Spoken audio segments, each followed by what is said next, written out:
about Ty Cobb and how old you were? Well, I more or less an apprentice. We had apprenticeships like that. I think I was about 17 when I went into it, and I was what they call a hypo bender.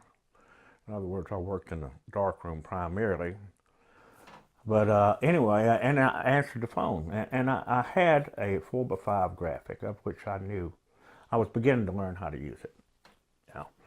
And I get a call from the Sunday magazine editor, which was what we worked for, and he says, I need to speak to either Floyd or Rogers. I mean, those were my bosses, Kenneth Rogers and Floyd Tilson. I said, sorry, they're out of town. He says, well, he said, it's you then. He said, we have an interview with Ty Cobb, but it has to be done now. They called him the Georgia Peach, but most people will tell you there was nothing peachy about Tyrus Raymond Cobb. That Ty Cobb was the meanest person he's ever met in his life with his fist. The reporter already had the story made up in his mind with a little research he had done. You know, and we get up there at Royston, Georgia, and he's in the hospital. He's setting up in one of those chairs, and he's got one of these hospital trays next to him on wheels, and he has a fifth of Jack Daniels and a pitcher of ice water there, of which he didn't offer me any of it. I got the lights all strung up, and Willard's talking to the guy, you know, and all of a sudden, he says, you son of a bitch, he says, you don't think I know what you're doing?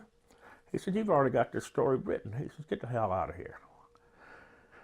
And I am fighting to keep from peeing my pants because the man was pretty damn intimidating. So after this long conversation and all this, they decided that he could do the interview, but it had to be under Cobb's rule. A great baseball player whose lifetime average was an incredible .367, Cobb was less regarded as a person. One reporter once remarked, it looks like he doesn't like the human race. And just before we left, he called me back, and he said, hey, you. And I figured that must be me because Willard Neal was, you son of a bitch. And every instinct in me said, run like hell. I turned around and I said, yes, sir.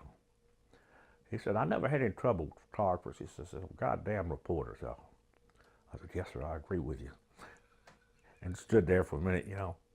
You can go, okay. It didn't take me long to clear that room. 6 holders, 12 sheets of film in color. And they were terrible. Absolutely terrible.